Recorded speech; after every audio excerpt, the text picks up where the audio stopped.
Hello, this is Tea and Talk English Podcast, Episode 1. This is Mark. And this is Jessica.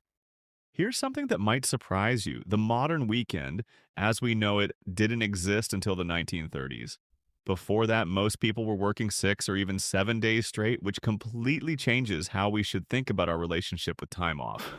That historical context really puts our current weekend culture in perspective. Though I have to say, even 2 days sometimes feels insufficient in our always on world. Well, what's fascinating is how weekend patterns have evolved. Recent studies show that about 65% of Americans now report feeling more stressed about planning their weekends than their actual work week. Hmm. That actually makes sense when you consider how much pressure there is to maximize every moment of free time. You know what's really interesting? Research shows that people generally fall into two distinct weekend personality types, what psychologists call rechargers and maximizers. About 40% identify as rechargers who prioritize downtime, while 45% are maximizers always seeking activities. Oh, that's so intriguing. What about the other 15%? Those are what researchers call the flexible adapters, people who successfully balance both approaches. But here's where it gets really interesting. Studies show that flexible adapters report 23% higher weekend satisfaction rates than either of the other groups. That makes me think about how social media has transformed weekend culture. Like, there's this constant pressure to show that you're making the most of every moment. Exactly right. And the data backs this up. A recent survey found that 72% of millennials admit to planning weekend activities specifically for their social media content. But here's the kicker. Only 31% reported actually enjoying those activities more than their usual routines. Well, that's a pretty stark disconnect between perception and reality. Though I suppose it ties into this whole phenomenon of what you might call productive relaxation. Oh man, that's exactly what researchers at Stanford have been studying. They found this fascinating trend where people are increasingly unable to relax without turning it into some kind of self improvement activity. Like how simply taking a walk isn't enough anymore. It has to be part of some larger fitness journey or mindfulness practice. Right, and get this. Studies show that this optimization mindset actually reduces the mental health benefits of leisure time by up to 35%. It's like we're literally stressing ourselves out, trying to relax the right way. So, what you're saying is that our attempt to perfect our downtime is actually making it less effective? Precisely. And here's another interesting data point. Research shows that unstructured leisure time leads to 42% more creative thinking compared to planned activities. Yet only about 25% of people regularly allow themselves completely unplanned weekends. That reminds me of how different cultures approach this whole concept of leisure time. Like, some societies still maintain strict boundaries around their rest days. You know, that's such an important point. In countries like France, there are actually laws protecting Sunday as a day of rest, with restrictions on retail operations. And studies show their populations report 28% lower weekend related stress levels compared to Americans. Well, that certainly puts our 24/7 culture in perspective, though I imagine the rise of remote work is changing these patterns everywhere. Absolutely fascinating point. Recent workforce data shows that about 40% of remote workers report their weekends have become less distinct from weekdays. Yet paradoxically, 65% say they feel more protective of their designated downtime. That's such an interesting tension between flexibility and boundaries. And speaking of boundaries, let's talk about this revival of traditional weekend rituals. Regular family dinners, for instance, have increased by 27% since 2019. Psychologists suggest this might be a direct response to our increasingly digital lives. That makes me think about how these rituals serve as anchor points in our week, creating structure amid all this flexibility. The data really supports that theory. Families who maintain regular weekend traditions report 31% higher satisfaction with their work life balance. But here's the really interesting part, it's not about what the tradition is, just that it exists consistently. So it's more about the ritual itself than the specific activity? Exactly.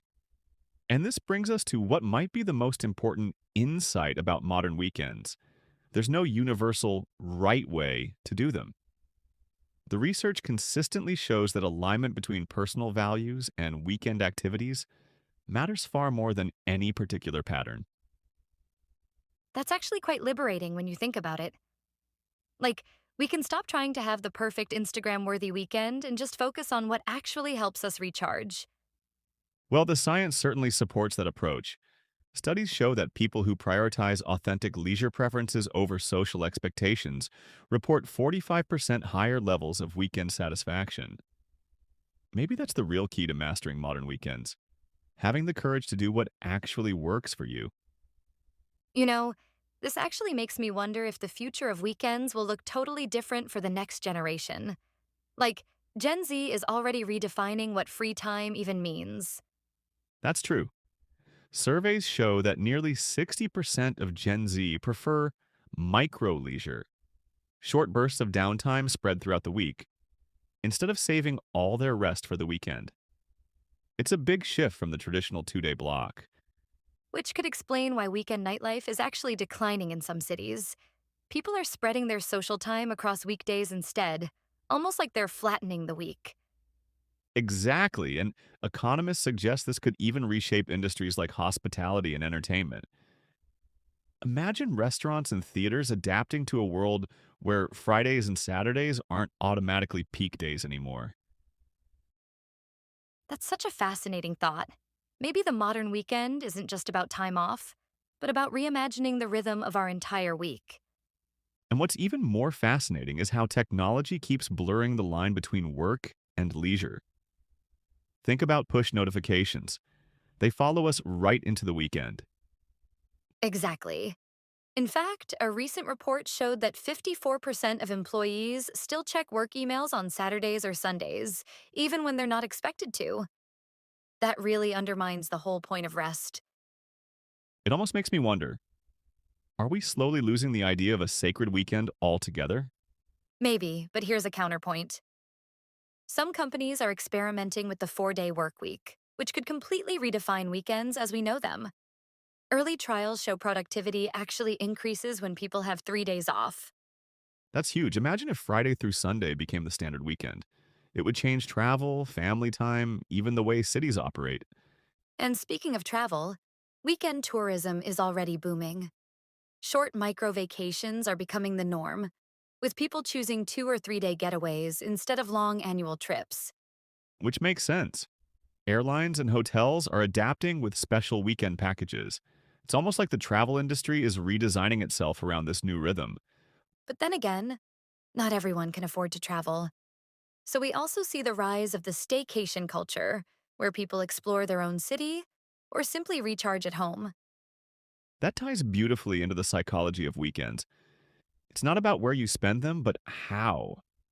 The sense of renewal is what really matters. Exactly. And maybe that's the ultimate insight. The modern weekend isn't a fixed concept anymore. It's a flexible space we can shape, whether it's 2 days, 3 days, or scattered moments of rest. And now we'd like to welcome our special guest, Dr. Pedro, a psychologist who studies how modern lifestyles impact mental health.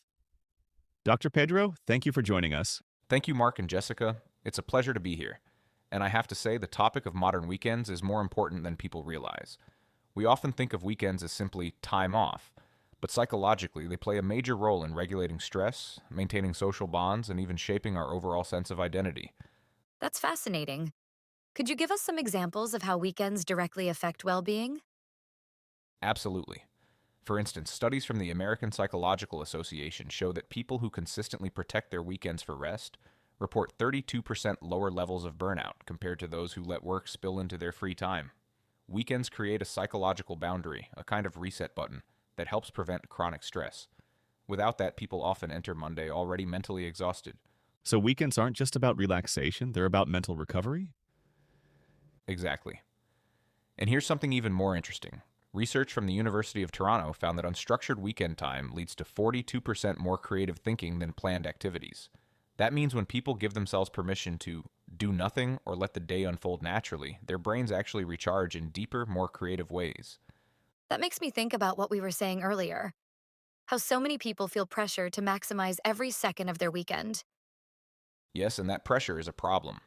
At Stanford, researchers found that this optimization mindset, where people try to turn leisure into productivity, reduces the mental health benefits of free time by up to 35%.